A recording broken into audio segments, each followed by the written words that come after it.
சென்னை செங்குன்றம் பகுதியில் அகில உலக போதை ஒழிப்பு தினத்தை முன்னிட்டு போதை மறுவாழ்வு மையம் சார்பில் மாபெரும் விழிப்புணர்வு பேரணி நடைபெற்றது.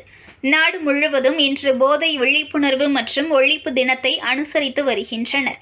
இந்த நிலையில் பல்வேறு பகுதிகளில் பல்வேறு விழிப்புணர்வு நிகழ்வுகள் நடைபெற்ற நிலையில் சென்னை செங்குன்றம் சோத்துப்பாக்கம் சாலை பகுதி அமைந்துள்ள தனியார் போதை மறுவாழ்வு மையத்தின் சார்பில் மாபெரும் ஒழிப்பு விழிப்புணர்வு நிகழ்ச்சி நடைபெற்றது.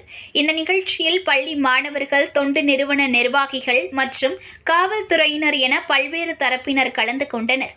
இதில் பள்ளி மாணவர்கள் கைகளில் போதை வேண்டாம், போதையை ஒழிப்போம், போதை நாட்டிற்கும் வீட்டிற்கும் கேடு மற்றும் போதை எதிர்ப்பு வசனங்களை தாங்கிய பதாகைகளை கையில் ஏந்தி செங்குன்றம் சோத்துப்பாக்கம் சாலையிலிருந்து செங்குன்றம் மார்க்கெட் வழியாக புள்ளி லைன் மற்றும் அதன் சுற்றுவட்டார பகுதிகளில் சுமார் 4 கிலோமீட்டர் தூரம் பேரணியாக சென்று போதை ஒழிப்பை விட விழிப்புணர்வு கோஷங்களை எழுப்பினர்.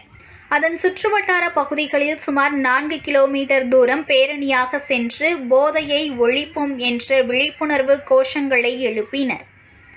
அகில உலக போதை ஒழிப்பு தினத்தை முன்னிட்டு ரெடில்ஸு புதுநகரில் ஒரு விழிப்புணர்வு ஒன்று பண்ணோம்.